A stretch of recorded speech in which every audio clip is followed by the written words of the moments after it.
오늘 우리에게 주시는 하나님의 말씀은 마태복음 15장 21절에서 28절까지의 말씀입니다. 제가 봉독하겠습니다.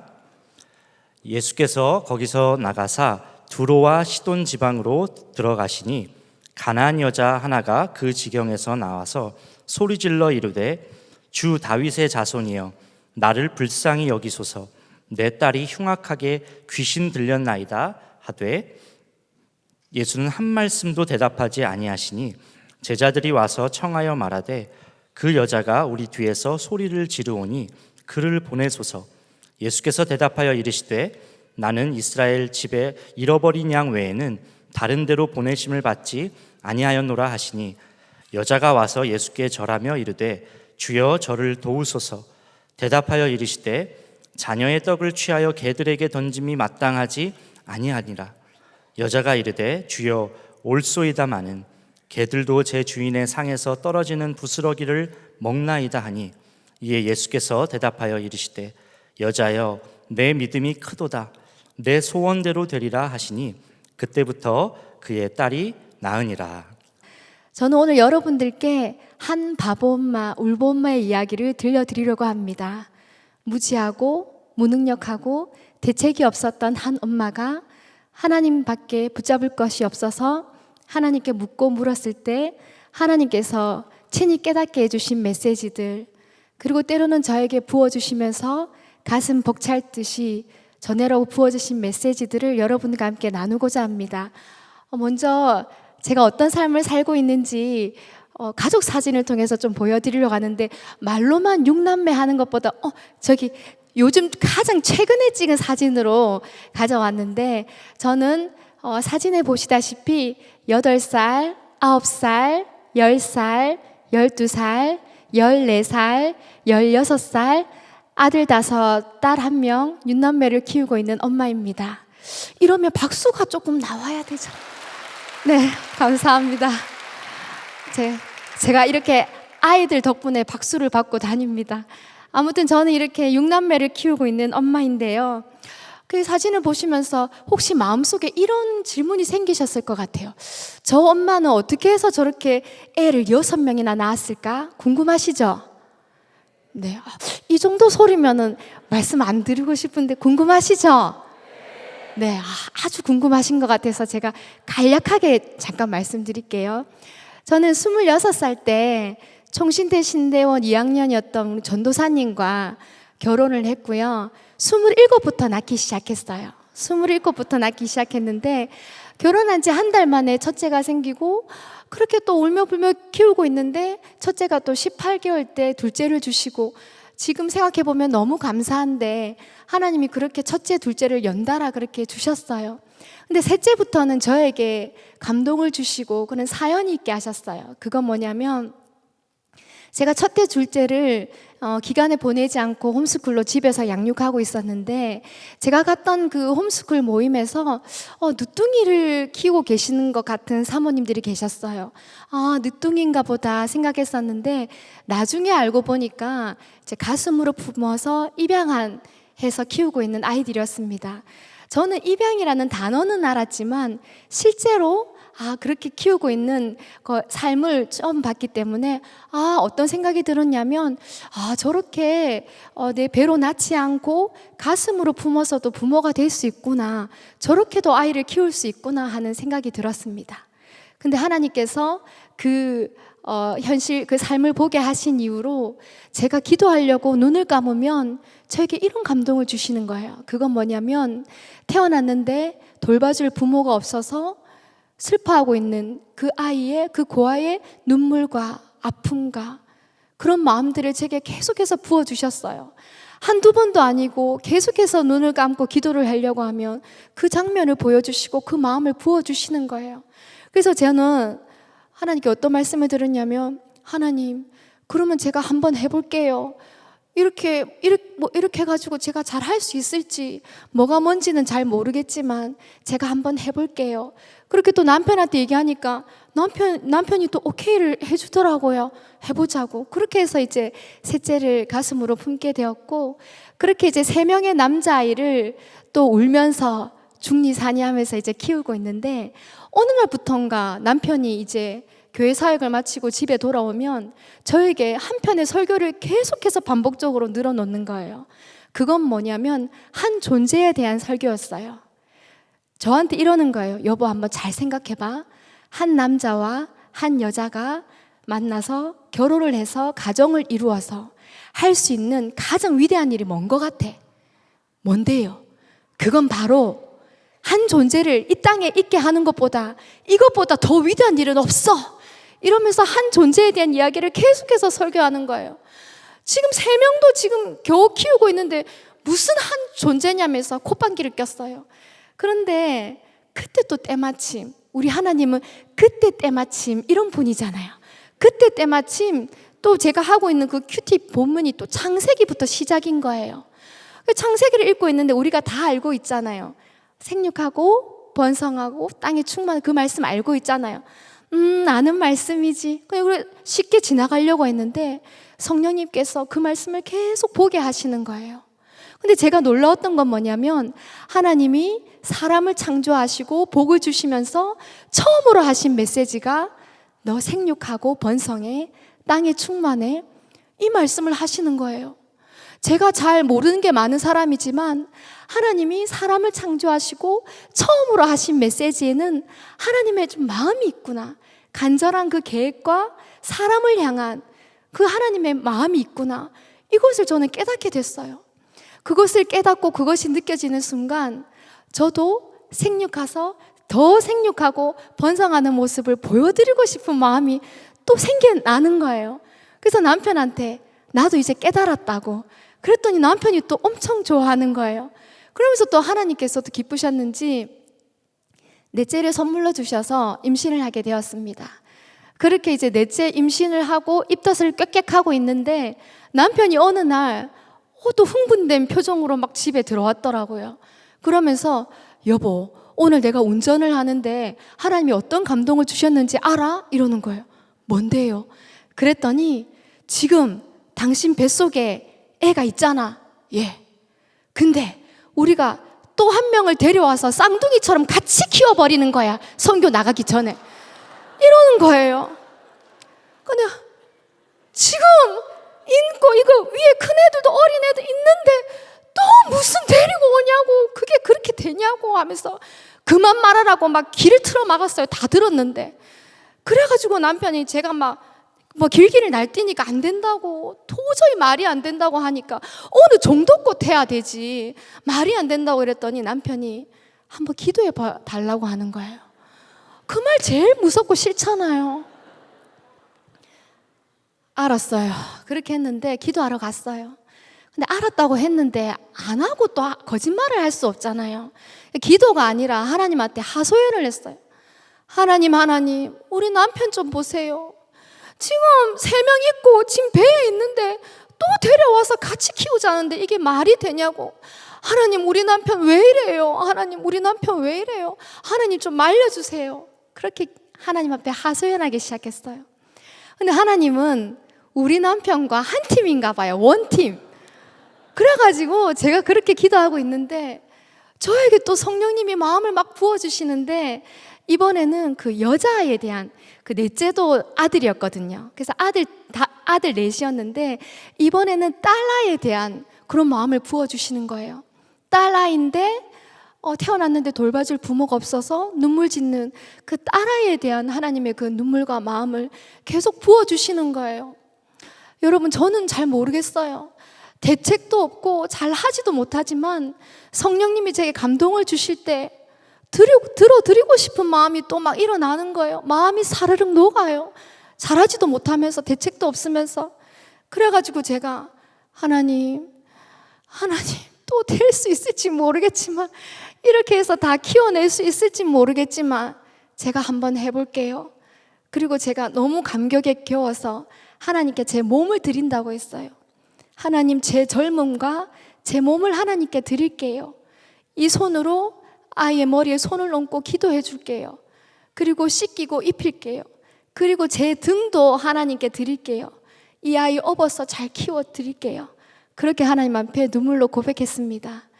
그렇게 해서 입양절차를 밟아서 넷째가 19개월 때 10개월 된 저희 딸 아이, 넷째와 다섯째는 9개월밖에 차이가 나지 않는데요. 그렇게 10개월 된 딸아이가 저희 집에 오게 되었습니다. 그렇게 해서 또 어떻게 했겠습니까? 그 5명을, 그 고만고만한 그 5명을 또 중리산이 하면서 울면서 키우고 있었겠죠.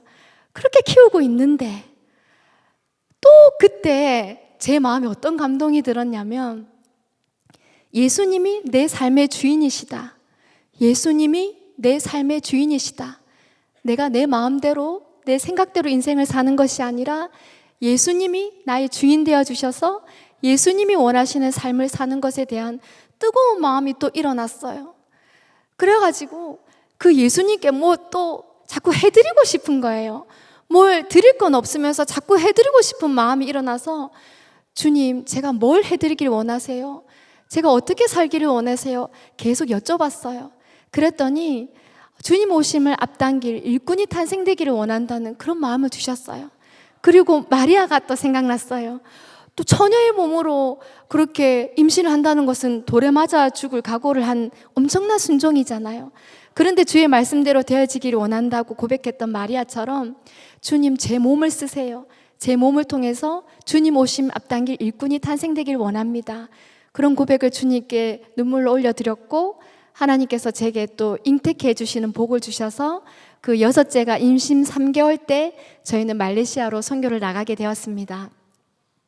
이렇게 해서 이제 6남매의 엄마가 되었는데, 저의 이 6남매를 키우기까지, 품기까지의 이 이야기를 통해서 오늘날 이 시대가 잃어버리고 있는 가치, 오늘날 한국교회가 잃어버리고 있는 가치, 저희 남편 목사님이 그토록 저에게 외쳤던 당신은 지금 가장 위대한 일을 하고 있어, 그 위대한 일에 대한 가치가 오늘 우리 모두에게 다시 한번 생각되었으면 좋겠고, 하나님의 사람으로 이 땅에 충만하게 하는, 생육하고 번성하는, 그리고 고아들의 부모가 되어주고 가정을 선물해주는 이 가치에 대해서 우리가 한번 생각해 볼 수 있는 시간이 되었으면 좋겠습니다.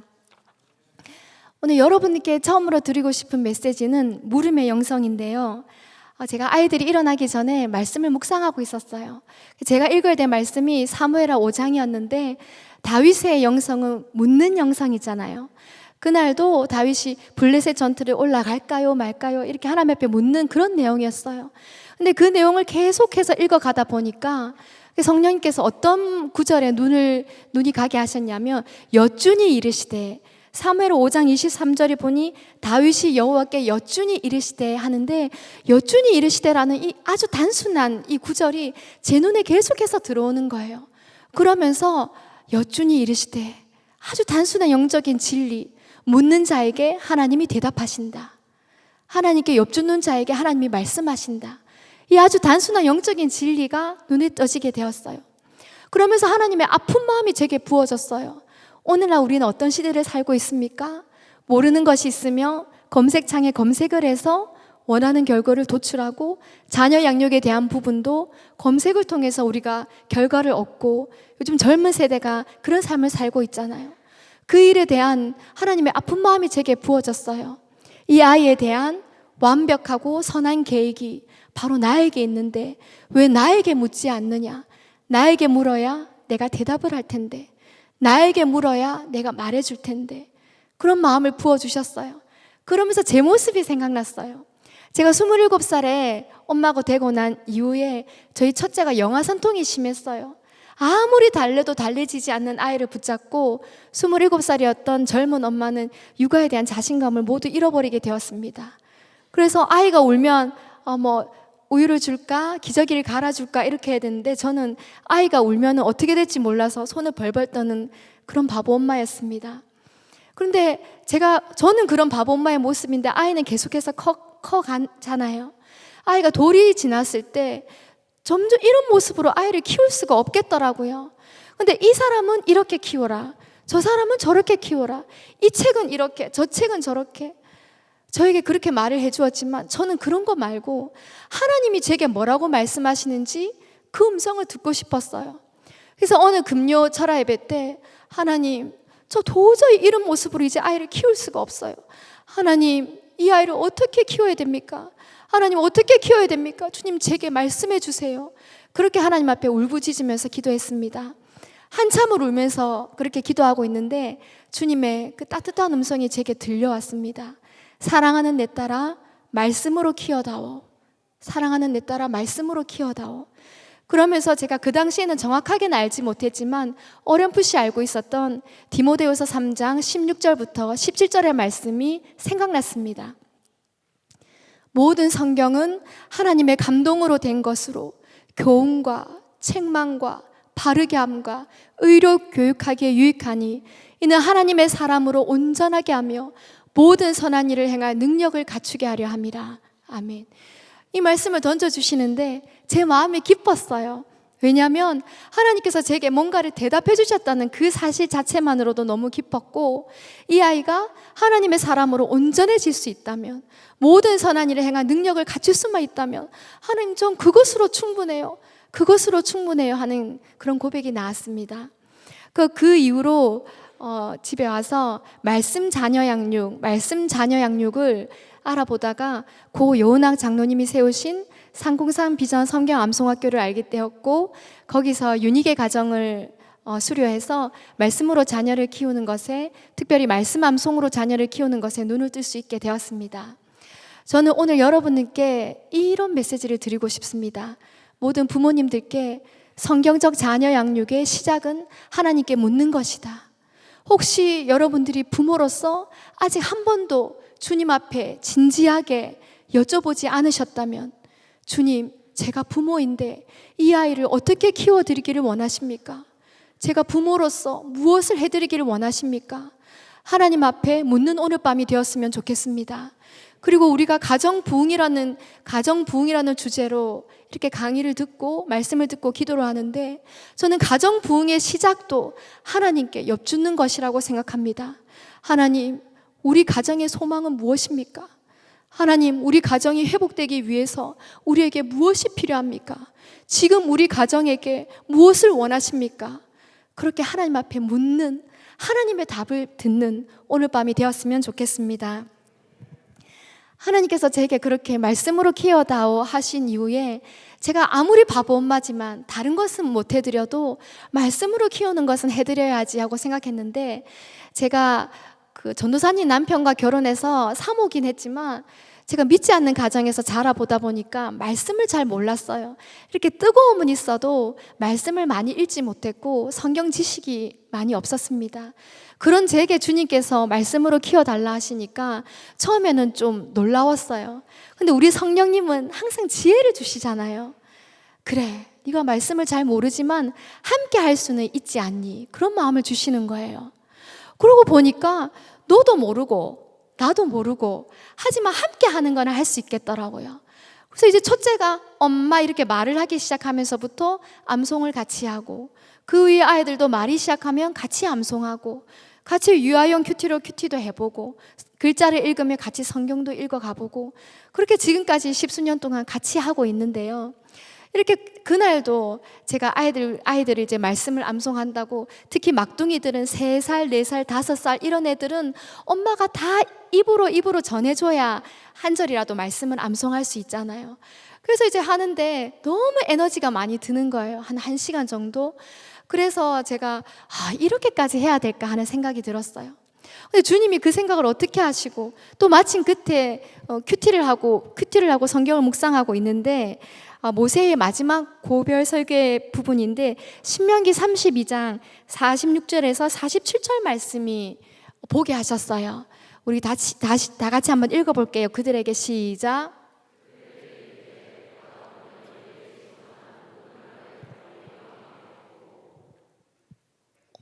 그 다음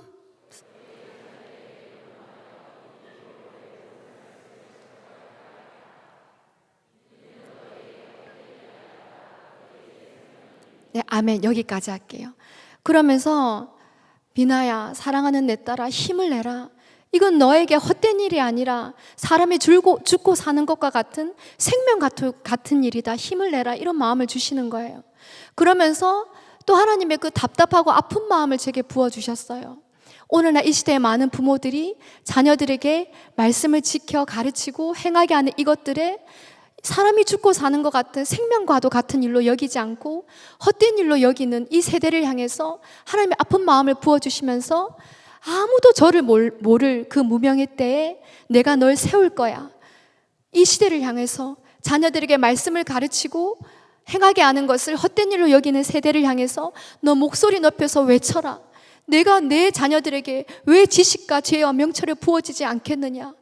부모들이 이 생명과도 같은 일에 마음을 쏟지 않는 것이 내 마음이 너무 아프구나. 그런 마음을 부어주셨습니다. 오늘 저의 이 간증과 이 이야기를 들으면서 모든 부모님들의 마음에 이런 아이디어가 떠올랐으면 좋겠어요. 우리 자녀들과 함께 큐티책을 사서 한번 큐티를 시작해 볼까? 1년 1도 그 읽기표에 따라서 아이들과 함께 성경을 처음부터 끝까지 한번 읽어볼까? 아니면 처음부터 끝까지 성경을 한번 적어볼까? 필사를 해볼까? 하는 이런 생각들이 지금 모든 부모님들께 곳곳에서 일어나길 예수님으로 축복합니다. 그리고 그런 마음이 드시는 분들을 향해서 기쁜 소식을 전해드리고 싶어요. 잠언 16장 20절의 말씀, 삶과 말씀에 주의하는 자는 좋은 것을 얻나니 여호와를 의지하는 자는 복이 있느니라. 저와 저희 남편은 초반에 아주 노골적으로 주님 앞에 이 말씀을 붙잡고 우리가 아이들과 집중해서 말씀을 암송할 때 같이 읽어 나갈 때 이 말씀을 많이 들려드렸어요. 다 아시지만 삶과 말씀에 주의하는 자는 좋은 것을 얻나니, 와, 오늘은 하나님이 우리에게 어떤 좋은 것을 주실까?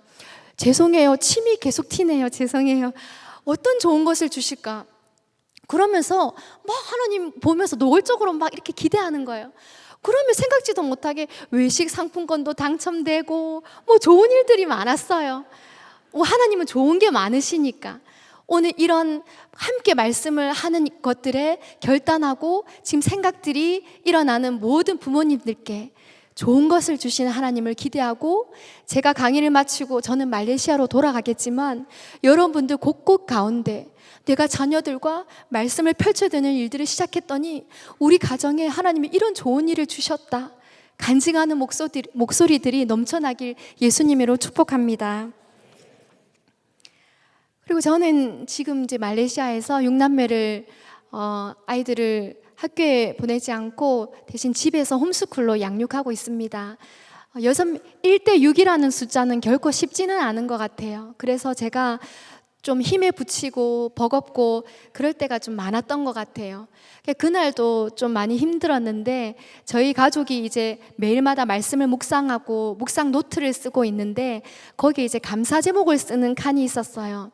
그날 제가 아이들 때문에 좀 지쳤지만 믿음으로 그렇게 될 줄 믿고 감사하는 이런 마음으로 한 명도 버거운 제게 6 자녀나 선물로 주심에 감사 이렇게 적었어요.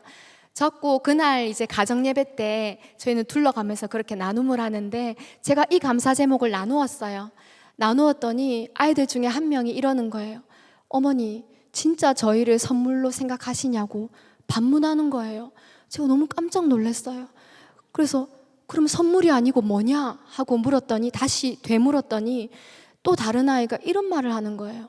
짐덩어리 아니냐고 그런 말을 하는 거예요. 이거 웃으면 안 돼요. 너무 슬픈 이야기잖아요. 그렇죠? 그래가지고 제가 순간 들켰다 이런 마음이 드는 거예요. 어떻게 알았지? 다 느껴지구나. 진심은 전해진다고. 이게 진심은 뭐 아닐 수도 있지만 들켰다 이런 순간 당황스러운 마음이 드는 거예요. 그러면서 이내 저도 그래도 나쁜 엄마는 아니거든요. 저도 양심이 있는 엄마라서 이내 마음이 좀 슬퍼졌어요. 왜냐하면 우리 아이들이 우리 부모님은, 우리 어머니는 우리를 선물로 아주 귀하게 생각하시고 항상 감사하게 생각하신다 이렇게 자라나야 될 텐데 우리가 짐덩어리는 아닌가. 어머니는 우리 때문에 늘 힘들어하고 버거워하고 이런 모습이, 이런 마음이 아이들에게 있다는 게 너무 미안했어요. 그래서 제가 그날 가정예배 때 무릎을 꿇고 눈물로 아이들에게 기도 제목을 부탁했어요. 어머니가 진짜 말씀대로 너희를 선물로 여길 수 있도록 기도해 달라고 했어요. 그러고 났는데 이제 또 하나님께 죄송한 거예요. 하나님이 제게 주신 자녀들이 이렇게 느끼게 했다는 게 너무 죄송한 거예요. 근데 제 마음을 더 아프게 하는 주님의 그런 음성이 있었어요. 그건 뭐냐면, 내가 널 힘들게 하려고 6 자녀를 준 게 아닌데 내가 너를 고생만 시키려고 6자녀를 준 게 아닌데, 나는 너에게 선물을 주었는데, 나는 너에게 상급으로 주었는데, 이런 마음이 느껴지니까 너무 눈물이 났어요. 제 모습이 좀 절망적이었어요. 어디서부터 어떻게 회복하고 시작해야 될지 마음이 막막했어요. 그런데 우리 성령님은 항상 아이디어를 주시고 생각을 주시잖아요. 저를 향해서 믿음으로 선포하라는 마음을 주시는 거예요. 지금 네가 그렇지 않더라도 믿음으로 선포해라.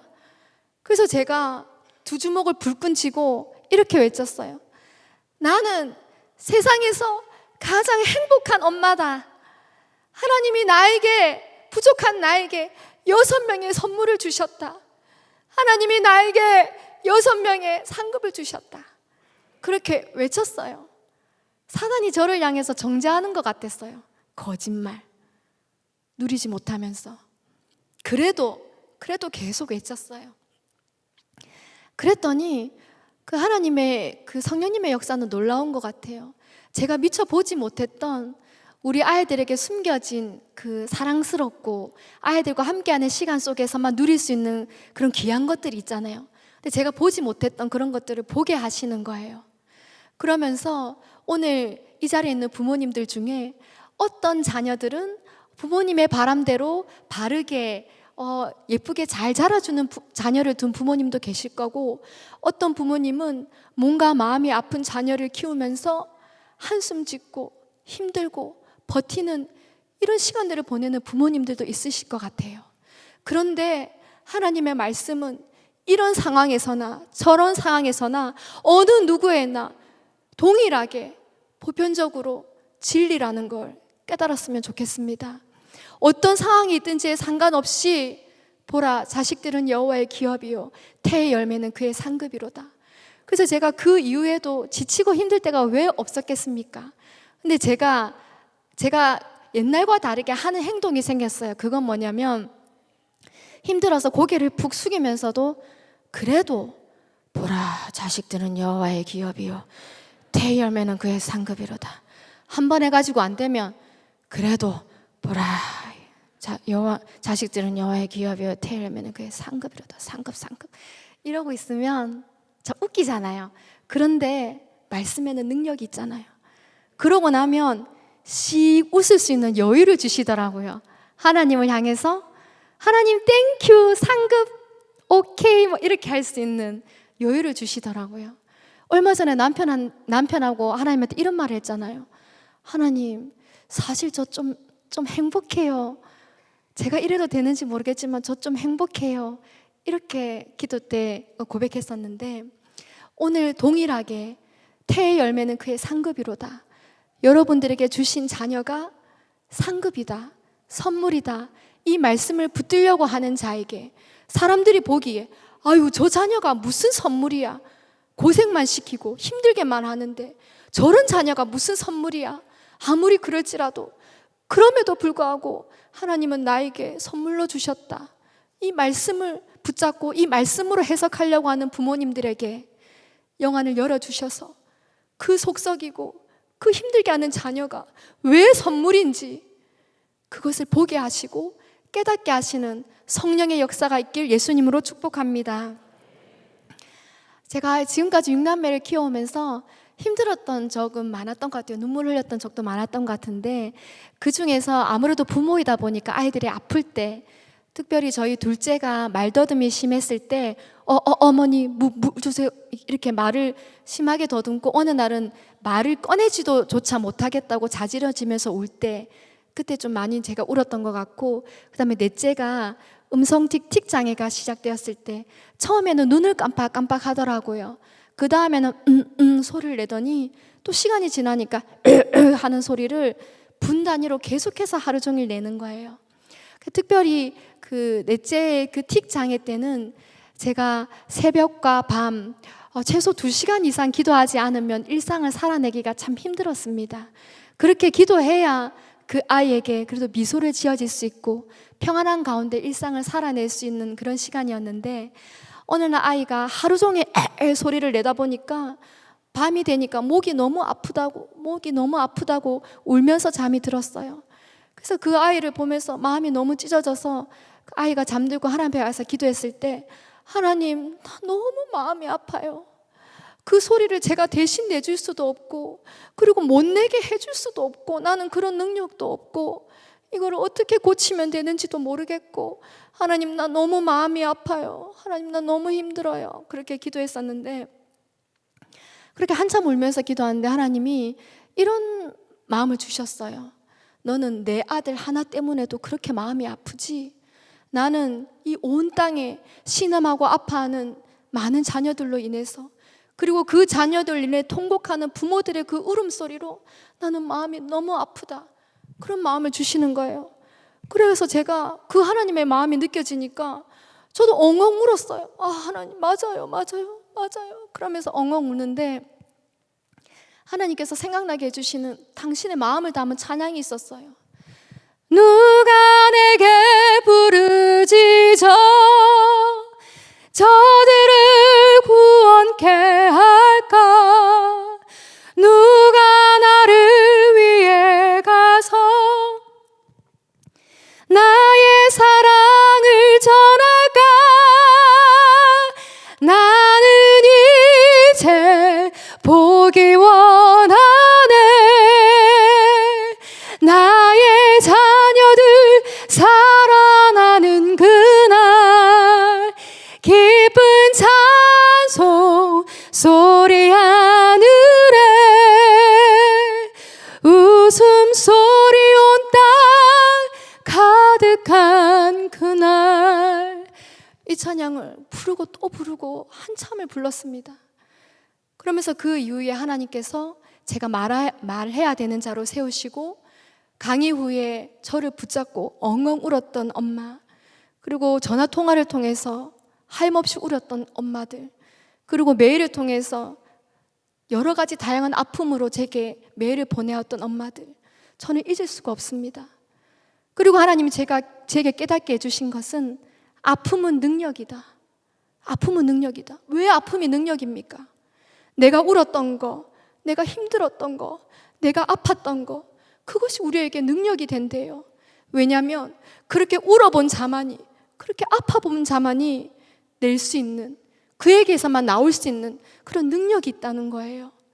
오늘날 제가 그 시댁에 시골 어머니가, 그 시어머니가 출석하시는 시골 교회에 갔어요. 목사님께서 설교를 하시는데 이런 말씀을 하시는 거예요. 교통사고로 자식을 잃은 부모의 마음을 누가 가장 잘 위로해 줄 수 있을까요? 그 질문에 대한 답을 목사님께서 이렇게 말씀하셨습니다. 그것은 바로 똑같이 교통사고로 자녀를 잃은 부모가 해주는 위로가 아닐까요? 저는 정답이라고 생각했습니다. 그래서 저는 우리 성도에게 있어서 아픔은 아픔으로 끝나는 것이 아니다. 하나님의 디자인은 그것이 아니다.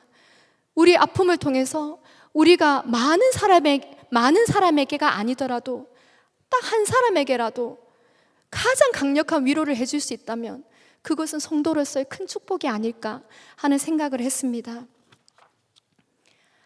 그리고 제가 오늘날 하나님 앞에 기도하면서 이렇게 여쭤보았어요. 하나님, 저는 제가 봐도 아무리 봐도 저는 한 명 키우기도 버거운데 어떻게 저에게 6명이나 되는 많은 자녀를 맡겨주셨어요? 하고 하나님께 여쭤봤어요. 하나님이 어떤 답을 제게 들려주실까 하면서 잠잠히 있는데, 사랑하는 내 딸아, 다른 사람들은 이 일을 하지 않으려고 하더구나. 근데 너는 울면서라도 하겠다고 하더구나. 사랑하는 내 딸아, 내가 너에게 원하는 것은 이 아이를 위해서 울어줄 부모가 필요했다. 이 말씀을 하시는 거예요. 제가 생각할 때는 부모로서의 그 탁월함, 능력, 경제적인 능력, 정보력, 이런 것들이 많이 필요하다고 생각했는데 하나님은 제 생각과 다르신 거예요. 이 자녀의 영혼을 끌어안고 나의 마음으로 울어줄 부모가 필요했다. 이런 마음을 주시는 거예요. 오늘 제 강의의 마지막을 오늘 본문으로 읽었던 가나안 여자, 귀신 들린 아이의 한 엄마, 한 아빠의 이야기로 마무리를 하려고 합니다.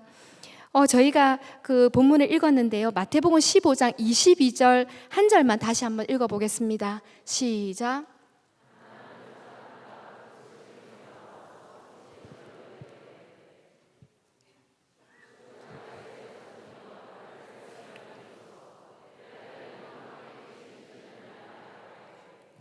네, 이 말씀을 보시면 한번 우리가 상상을 해볼 때 가나안 여자라고 불리는 한 여인이 등장합니다.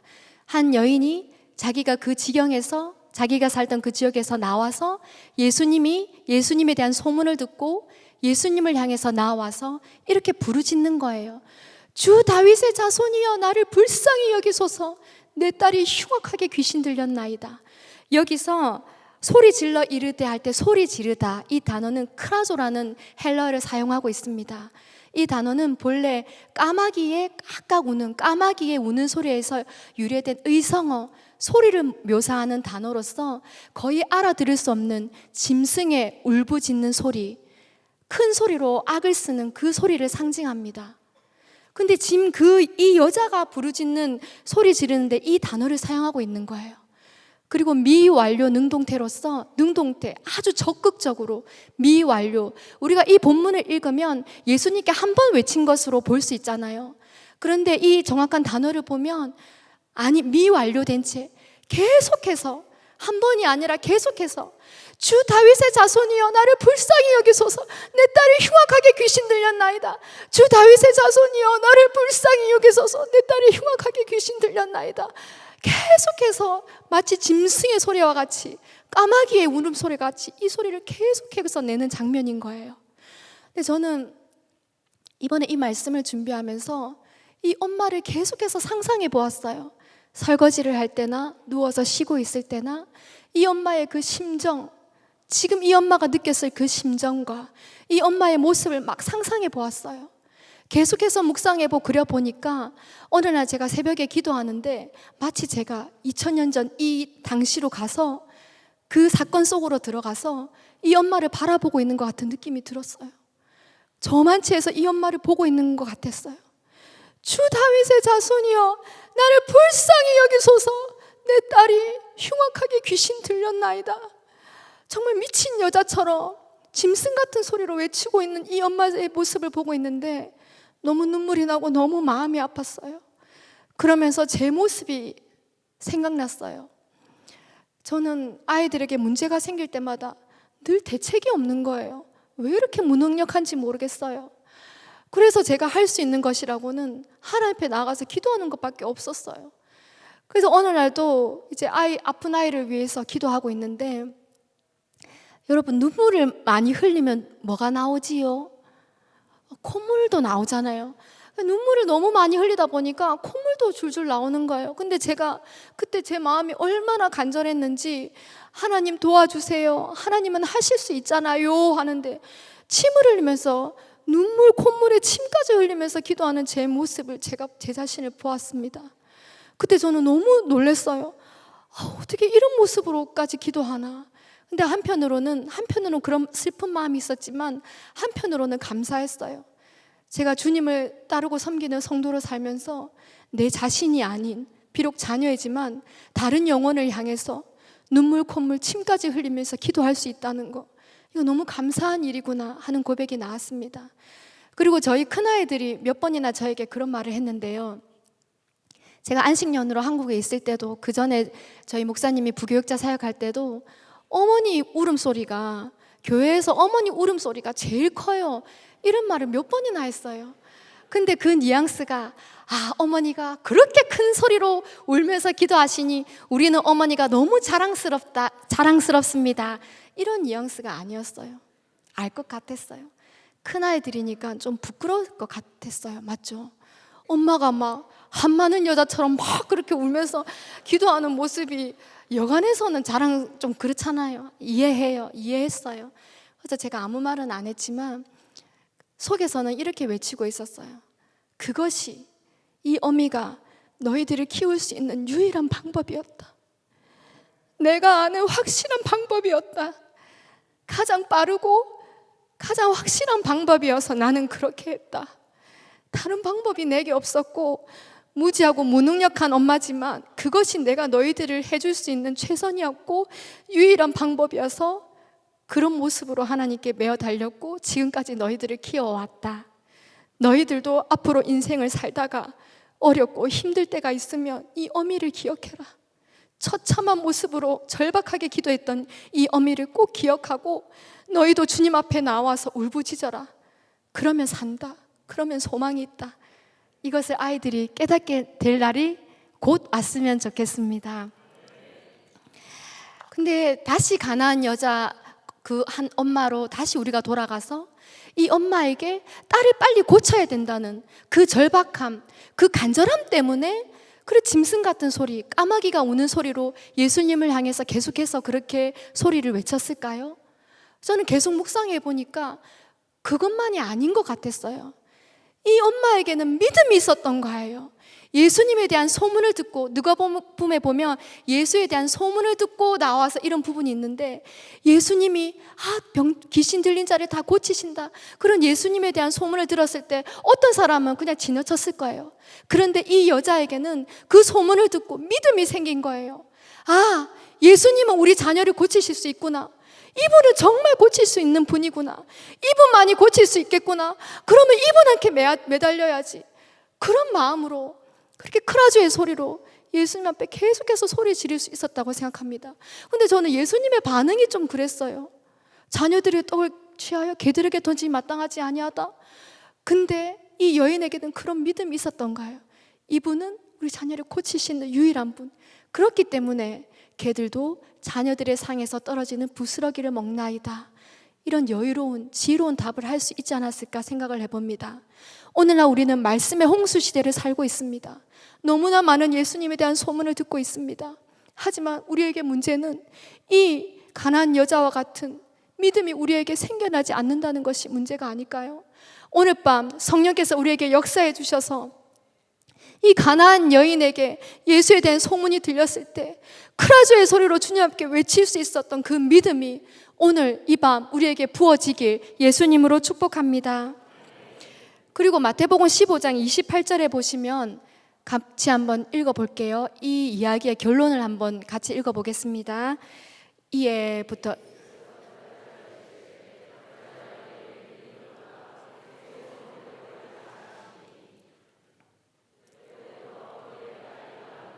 아멘. 저는 이 말씀을 읽는데 너무 좋은 거예요. 말씀에서 해피엔딩이잖아요. 아까 간증하신 분도 있지만 엄마의 크라주의 그 부르짖음과 외침으로 자녀가 낳았다는 말씀에 있으니까 우리가 근거로 내세울 수 있잖아요. 우리가 울부짖을 수 있는 근거가 말씀 속에 있잖아요. 하나님 앞에 내밀 말씀의 근거가 있잖아요. 그래서 저는 너무 기뻤어요. 그리고 오늘 본문으로 읽지는 않았지만 누가복음 9장 38절에 보면 또 다른 귀신 들린 아이의 아버지가 나옵니다. 이번에는 아버지의 외침인데요. 38절, 39절만 한번 읽어보겠습니다. 시작. 소리 질러 이르되 선생님 청컨대 내 아들을 돌봐 주옵소서. 이는 내 외아들이니이다. 귀신이 그를 잡아 갑자기 부르짖게 하고 경련을 일으켜 거품을 흘리게 하며 몹시 상하게 하고야 겨우 떠나가나이다. 지금 누가복음에서는 귀신 들린 아이의 아버지가 나옵니다. 여기서 소리 질러 이르되 할 때 이 소리 지르다는 보아오라는 단어인데 이 단어도 도와달라고 부르짖다, 외치다, 소리 지르다, 울다, 강한 소리로 말하다 이런 뜻을 담고 있어요. 이 아빠의 모습도 이 아버지의 모습도 우리가 상상할 수 있잖아요. 선생님, 내 아들을 돌보아 주옵소서. 이는 내 하나밖에 없는 아들입니다. 그런데 이 아들이 귀신이 잡아서 거품을 물게 하고 경련을 일으키고 몹시 상하게 한 다음에 풀어줍니다. 이 아들이 이런 인생을 살고 있습니다. 예수님, 내 아들을 보아주시옵소서, 돌봐 주옵소서. 이 아버지의 외침을 우리가 볼 수 있습니다. 근데 이 아버지의 외침 속에 예수님이 어떻게 응답하시는지 누가복음 9장 42절 한번 읽어보겠습니다. 예수께서 9장 42절 귀신을 꾸짖으시고 아이를 낳게 하사 그 아버지에게 도로 주시니. 아멘. 귀신 들린 아이를 향해서 보아의 소리로 외쳤던 아이가 아버지의 그 보아의 외침으로 인해서 나음을 입는 역사를 입게 되었습니다. 말씀을 마무리하면서 오늘 이 밤 우리가 크라주의 소리로 보아의 소리로 주님 앞에 부르짖을 때 우리 자녀 중에 몸과 마음이 아픈 자녀가 나음을 입는 역사가, 그리고 하나님을 등지고 하나님을 또 멀어졌던 자녀가 다시 주님께로 돌아오는 생명의 역사가, 그리고 끊을 수 없는 중독으로 묶여있고 매어있는 자녀가 노임을 얻는 그런 역사가 있길 예수님으로 축복합니다. 이 시간 여러분들과 함께 부르고 싶은 찬양이 있는데요, 성령이 오셨네 함께 찬양하고 합심해서 기도하는 시간을 갖도록 하겠습니다.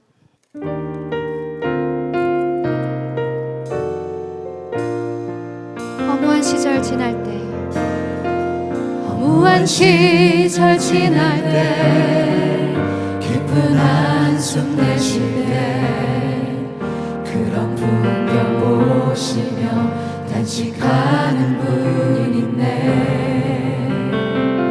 고와 같이 너희를 버려두지 않으리. 내가 너희와 영원히 함께하리라. 성령이 오셨네. 성령이 오셨네. 성령이 오셨네. 내 주에 보내신 성령이 오셨네. 우리 인생 가운데 친히 찾아오셔서 그 나라 꿈꾸게 하시는 억눌린 자 갇힌 자, 억눌린 자 갇힌 자, 자유함이 없는 자, 피난처가 되시는 성령님 계시네. 주의 영이 계신 곳에 잠자루가 있다네. 진리의 영이신 성령이 오셨네. 성령이 오셨네. 성령이 오셨네. 성령이 오셨네. 내 주에 보내신 성령이 오셨네. 우리 인생 가운데 친히 찾아오셔서 그 나라 꿈꾸게 성령이 오셨네. 성령이 오셨네. 성령이 오셨네. 내 주에 보내신 성령이 오셨네. 우리 인생 가운데 친히 찾아오셔서 그 나라 꿈꾸게 하시네. 이 시간 우리 함께 합심해서 기도하겠습니다. 기도 제목은 몸과 마음이 아픈 자녀들을 위해서 기도합시다. 아니면 몸과 마음이 아픈 가족들을 위해서 기도합시다. 저는 이렇게 기도했으면 좋겠습니다. 하나님, 오늘 밤 우리 자녀에게 가서 주님이 신방해 주시옵소서. 어디가 잘못되었나, 왜 이렇게 되었나 주님이 한번 살펴봐 주시옵소서. 너 이렇게 해서 어떻게 살아왔니? 이렇게 해서 어떻게 사니? 주님의 눈물을 부어주시고 주님의 그 보배로운 피를 덮어 주옵소서. 몸과 마음이 아픈 자녀와 가족을 위해서 기도하시고, 한 가지 더 붙여서 모든 부모님들에게 우리 자녀들의 영혼을 위해서 기도했으면 좋겠습니다.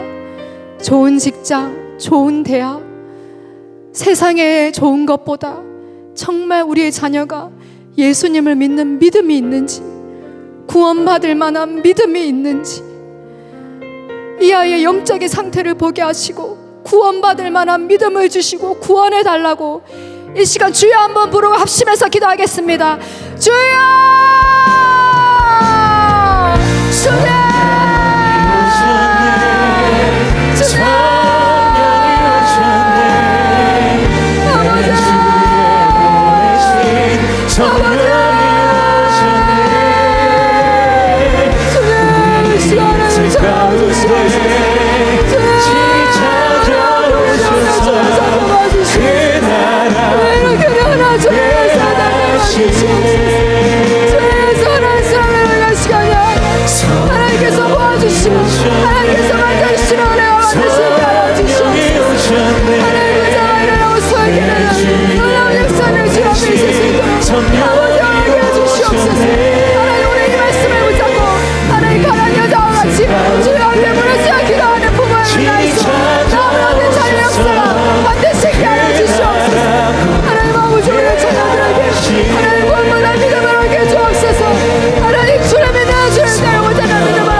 주 앞에서